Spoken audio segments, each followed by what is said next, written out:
بسم الله الرحمن الرحيم. السلام عليكم ورحمة الله وبركاته. أهلا بيكم كل متابعيني وكل أحبابي. النهاردة بإذن الله هعمل معاكم عمل فني بحاجة مستهلكة. المفروض إنها كانت تترمي في الزبالة، بس أنا هستفاد بيها وهعملها قطعة ديكور. هي الإزازة اللي هي بتاعت المية اللي هي بتاعت كولدير دي. أوكي، الإزازة دي نفسها هعمل بيها اباجوره. فتعالوا معايا خطوه خطوه كده نشوف هنعملها ايه. واستغليت الفرصه طبعا اعرفكم ايه هي عجينه القماش، لان انا هغطي الازازه بعجينه القماش وهشتغل عليها بعجينه السيراميك، وهعمل لها وصله كهرباء، وهعمل لها شابو باذن الله. اول حاجه هنبتدي النهارده فيها، هنشيل دي شويه ونجيب الخلطه اللي انا عاملاها دي اسمها الخلطة بتاعت عجينة القماش. الخلطة دي بتتكون من ايه؟ شفتوا السمك بتاعها عامل ازاي؟ دي بتتكون من كوباية نشا على لتر مية. بحط المية تغلي على النار، وبدوب كوباية النشا في كوباية صغيرة، يعني اللي هي زي الفنجان كده او المج اللي احنا بنشرب بيه النسكافيه. بدوبها في مية، ولما الميه بتغلي بروح حاطه عليها النشا واقلب. مع التقليب بتتخن بطفيها وبرفع الحاجه من على النار، وبعد كده بحط لها معلقتين كبار غرة. هي مبيضه كده عشان الغرة. اوكي، نفس الشكل ده. الخلطه دي انا هعمل لها، هاخد حاجة قطن، وليكن تي شيرت مثلا قديم عندي. التيشيرت قطن 100%. هاخده هحطه في الخلطة اللي انا بعملها دي، وبعدين هكسي بيها الازازة. ليه فايدتها ان انا اكسي بيها الازازة؟ اولا زي ما انتم شايفين الازازة نفسها مش متينة، بلاستيك اللي هو الخفيف جدا، يعني اي حاجة ممكن تكسره. فعجينة القماش دي فايدتها انها هتقويلي البادي بتاع الازازه، وهتديني كمان شكل حلو في النهايه، غير طبعا شكل التضليعه بتاعه الازازه المعروفه. انا عايزه اخفي معالمها خالص. اول خطوه هعملها قبل ما احط التيشيرت في الخلطه اللي هي بتاعه عجينه القماش. انا عملت هنا، حطيت حوالي 5 سنتي بتاع اللي هي الجبس الابيض، او الجبس الابيض العادي بتاعنا ده اللي هو بيمسك. حطيت فيها الجبس قاعده عشان اتقل القاعده نفسها، اخليها تقيله ما تاخدش الشغل وتنزل. فاول حاجه هعملها هنا ان انا هحط ميه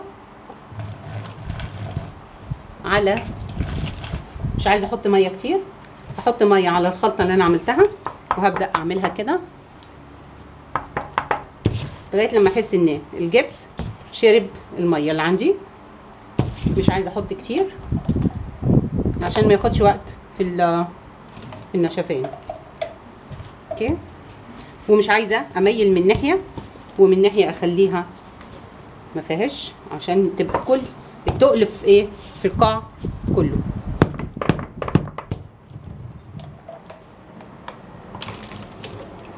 احط شويه ميه كمان.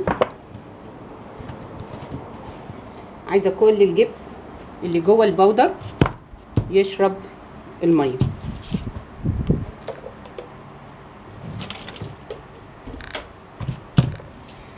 ميزه القعده دي انها هتقلي الاباجوره وهتخليها راكزه، عامله لها قاعده. خلاص، زي ما عملنا كده مع بعض. طيب الخطوه الثانيه هنشيل الجبس، هنشيل كل حاجه هنا قدامي.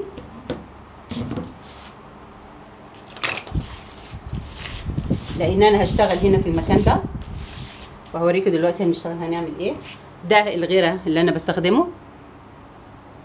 ماشي.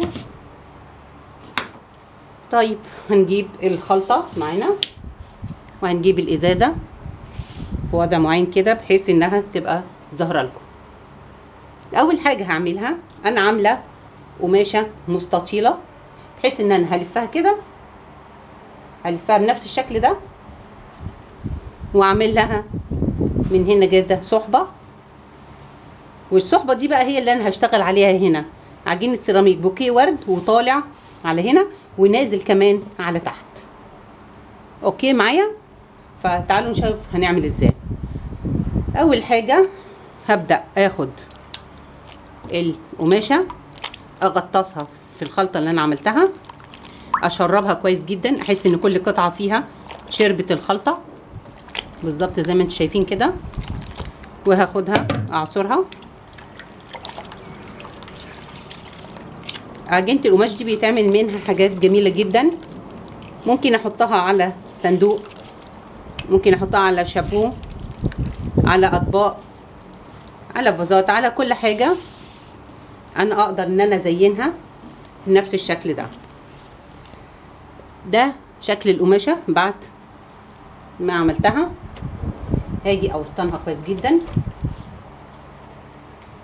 بالشكل ده كده، واجي اعمل لها الفستونات اللي انا عايزاها بالشكل ده. كل ما اديها كرمشه زياده كل ما هتبقى حلوه معايا.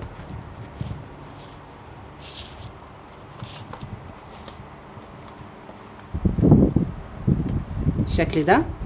ادي كشكشه، ممكن اربطها بس مؤقتا عشان ادي الشكل اللي انا عايزاه، وممكن بقى اقص بقيه الزوائد اللي هنا. خلاص هي كده معايا. هاخد من الخلطه وامشي عليها بالشكل ده عشان أأكد انها كلها هتتنشى وهتتغرى.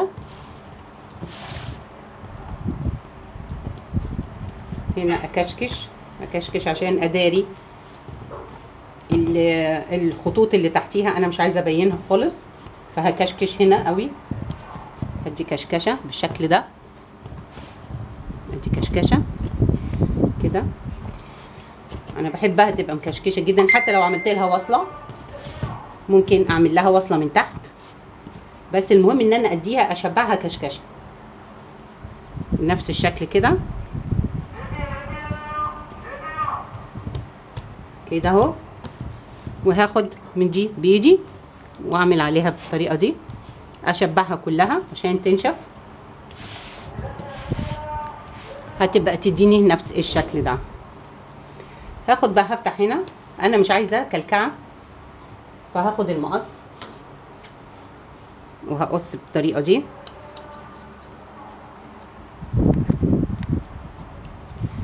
عشان ما تعمليش كلكعه كبيره وانا مش هستفاد بيها. الكلكعه دي هعمل بيها ايه؟ فبص اعملها بنفس الطريقه كده، هتلزق معايا وهتبقى جميله جدا. وهاخد الجنب التاني، لان كل ده انا هشتغل عليه كمان سيراميك، فانا مش عايزه تحت السيراميك تبقى حاجه مكلكعه. في نفس الوقت اعملها بطريقه كويسه بحيث تبان انها كانها فعلا ستاره ومحطوطه بنفس الطريقه دي كده. ده الشكل اللي انا عايزه اعمله. هكمل كمان جزء من تحت وهجيلكم نفس الطريقه بالظبط.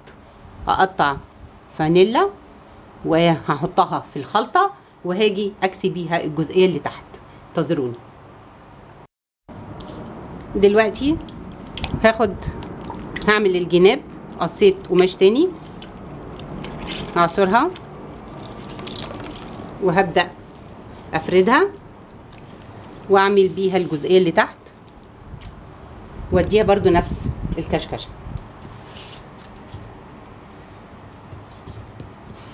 هميلها كده وهدي الكشكشه اوكي زي ما انتم شايفين كده. بكشكشها بنفس الطريقه دي، ما نزلهاش تحت قوي علشان ما تعمليش ارتفاع للقعده بدون داعي. اعملها كده عشان تاخد الشكل. هطلعها طبعا ما اعملهاش فيه فاصل، ما اخليش فيه فاصل بينها وبين التانية. كل الحاجات دي مع رش السبراي هيدينا شكل واحد. يا رب يكون واضح، لان انا الازازه مرتفع جدا فما كنتش عارفه بصراحه اصورها ازاي، لكن الحمد لله كده كويس. البنطلون فيه كتابه، مفيش مشكله خالص لان دي هتختفي مع رش السبراي. هعمل دي قبل الكاميرا ما تفصل. انا عايزه اوريها لكم عشان ما حدش يقول لي انا كنت عايزه اشوف دي، كنت عايز اشوف دي. كل واضح قدامكم، يا رب يكون واضح. نفس الشكل اهو، عملتها من هنا برضو، بس دي انا هقصها شويه عشان تبقى عند نفس النهايه كده بالظبط. كل ده هياخد اهو، واعمله بالشكل ده عشان يديني نفس القفله دي كده بالظبط. ده اللي احنا هنعمله اول خطوه في الاباجوره. انا كسيتها خالص كلها، طبعا هطلع ده هنا، هظبط، احاول اظبط وهشحن الكاميرا واجي لكم تاني.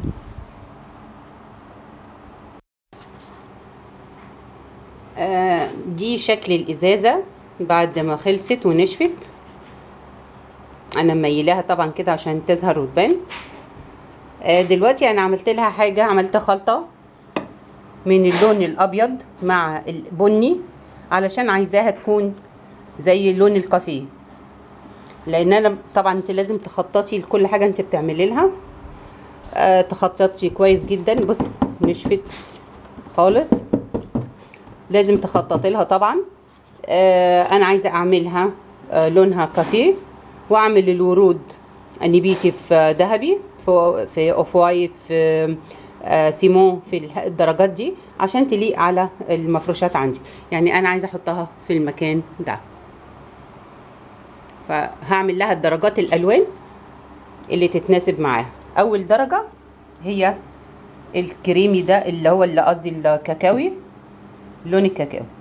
ماشي، هاخد بمنتهى السهوله الفرشه وهبدا الون واغطي كل المسام اللي جوه.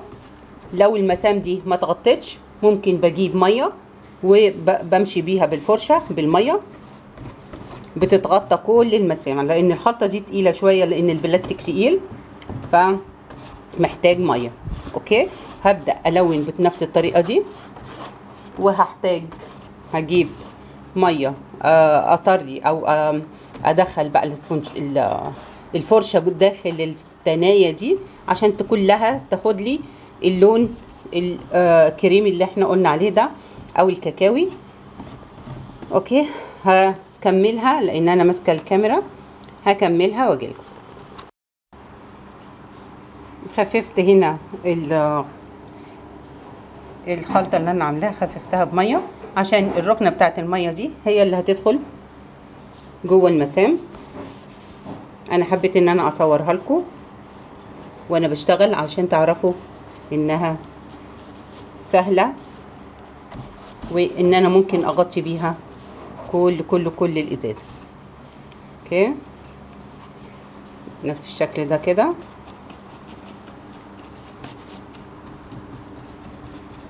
بعد ما اديها باذن الله اللون الكافيه ده، عايزه اديها سبونشات برضو بني عشان ما تبقاش لون واحد، تبقى متداخل معها البني مع الذهبي باذن الله. خطوه خطوه كده، عامله جزء جزء زي ما انتم شايفين. بدخل جوه التنايه عشان ما تبقاش فيها ابيض ابدا، يعني انا مش عايزاها يكون فيها اي قطعه بيضه.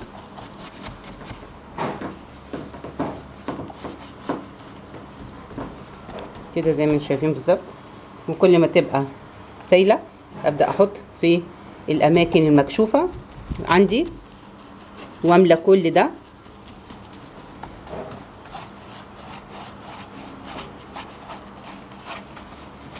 متهيألي الموضوع سهل مش صعب على اي حد ان هو يقدر يعملها. طبعا هلون معاها. انا هنا غطيت بابيض الاول عشان اعرف ادي اللون بص قبل معايا اللون ده، لو ما كانش متغطي بالابيض ما كانش هيقبل اللون. هنعمل له هنا بالتقيل بالخام. اوكي، وابدا هنا.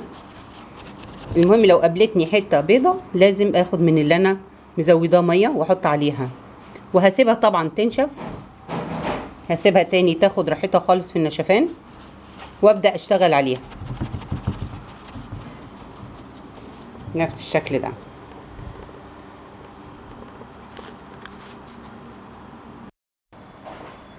وهنيجي دلوقتي لاهم خطوه في العمليه اللي احنا بنعملها دي، هي تركيب وصله الكهرباء. ازاي نعمل فيها وصله كهرباء ونشغلها عادي جدا. انا بجيب الوحده دي من عند الكهربائي، سلك طوله مترين مثلا او متر ونص، بيركب لي فيه هنا الدوايه اللي بتقعد عليها الاباجوره، اللي بتقعد عليها الشابو، والفرع ده اللي انا بعمل فيه الفيشه اللي هي بتدخل في الكهرباء. ماشي، بس انا لغيها دلوقتي وعاملاها كده لان انا هشتغل فيها. انا بخليه يديني حاجه زي صاموله كده من عند الكهربائي برضو. انا طبعا واخده الغطا بتاع الازازه نفسها، فتحته الفتحه دي، همرر منه من هنا السلك، هدخله بالطريقه دي لحد ما يوصل هنا، عشان ده المكان اللي هيقعد عليه الدوايه نفسها، اللي هتقعد عليه الدوايه. هاجي امسك الصاموله اللي انا عملتها دي، هعملها من هنا كده، ادخلها بنفس الطريقه دي، هوصلها هنا وابدا الف. فايده الصاموله دي بقى انها بتظبط لي الدنيا، ما بتحتاجش ان انا اجيب مسدس شمع ويفك مني ويعمل ويفك اللزق، بتبقى بنفس الشكل ده ومتينه جدا وما بتتشالش. فايده الصاموله دي فيا ريت تطلبوها من عند الكهربائي. اوكي، مسكت فيها نفس الطريقه دي. طيب احنا هندخلها ازاي في المكان ده؟ ماشي، همسك الازازه اللي انا عملتها ودهنتها، هبدا اخد الوش ده هو اللي انا هشتغل عليه كله. طيب امسك الظهر بقى واحسب حوالي 20 سنتي كده، وابدا اعمل ثقب بالسكينه. اوكي، هنعمل مع بعض الثقب ده بقى هو اللي احنا هنمرر منه السلك.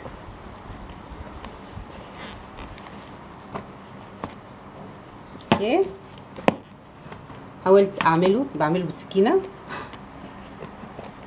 اوسع شويه.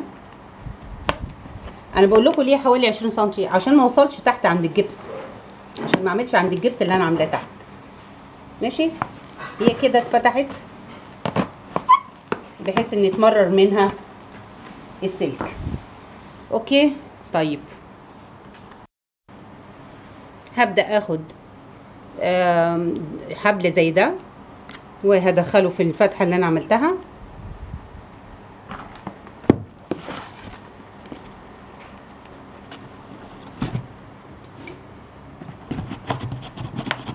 اوسعها شويه. الحبل ده هو اللي انا هوصله لغايه الفتحه بتاعه الازازه نفسها من هنا، وهبدا امسك فيه لان طبعا السلك نفسه مش هيوصل. فانا جربت حاجات كتير ولقيت دي احسن طريقه ان انا اوصل بيها احاول اجر بيها سلك الكهرباء نفسه. بسم الله الرحمن الرحيم.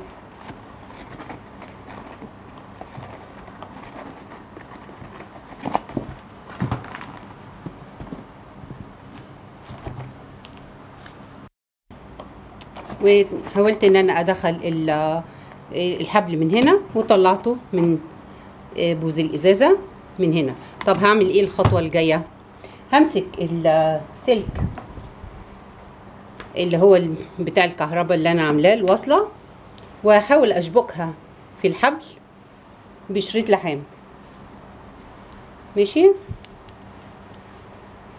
بس ما كلكعهاش قوي عشان برضو توصل نفس الطريقه دي كده.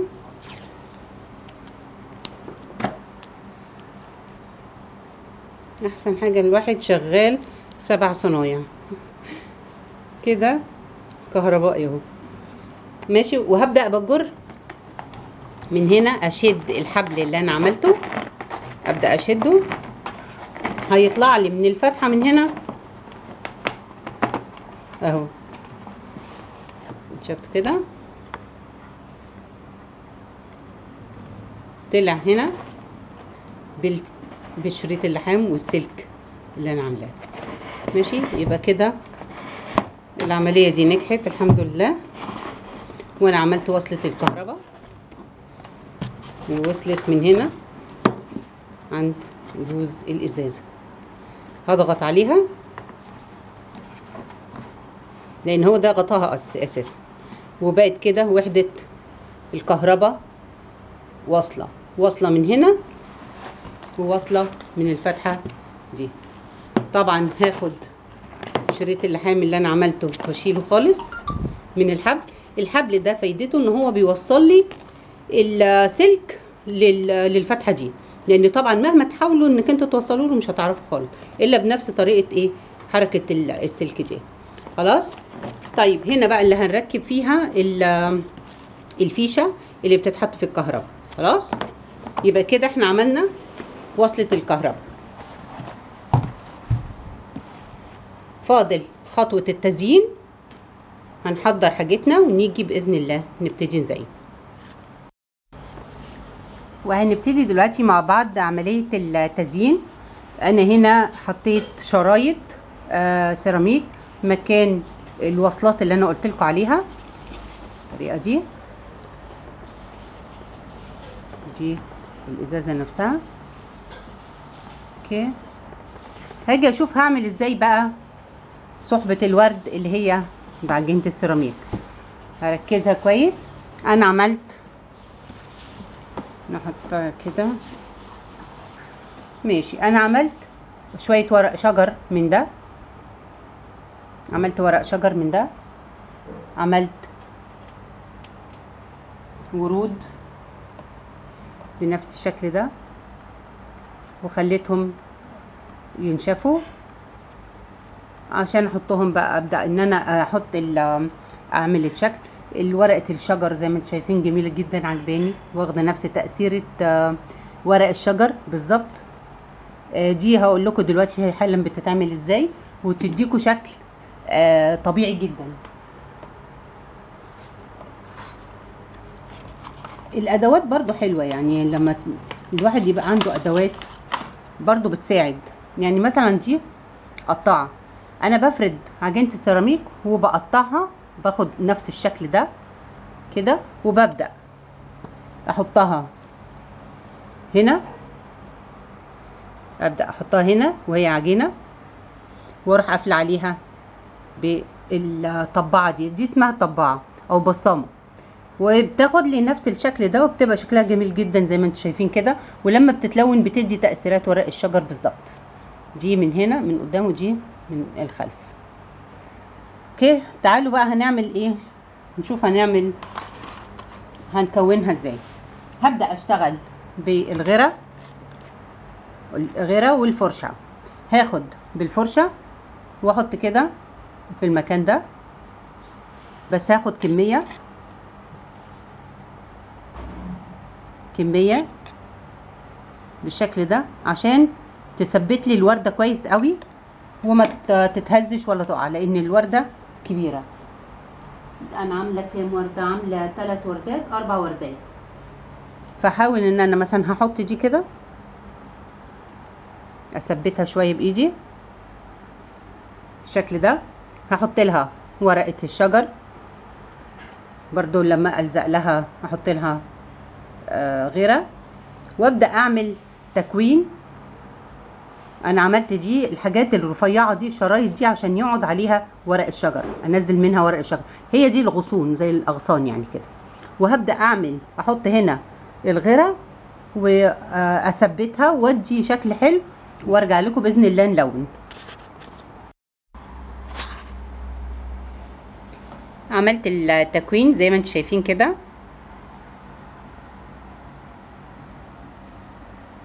حطيت ورد بلدي مع ورق شجر مع الوردات الصغيره الكله دي، وعملت التكوين ده شكل الورده دي بايديا من غير اي قطعات، نفس الشكل ده كده. اتمنى يعجبكم.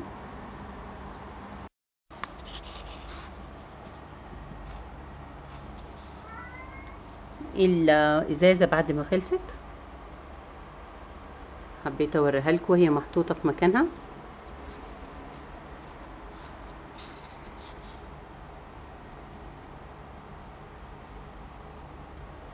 لونت الورد، حاجات تتناسب برضو مع الشكل وورق الشجر.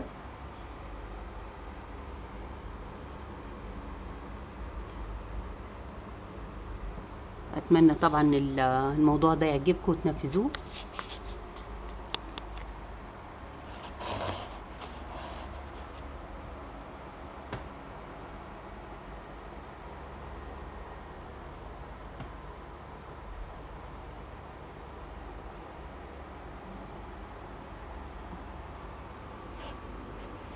ودي فراشة.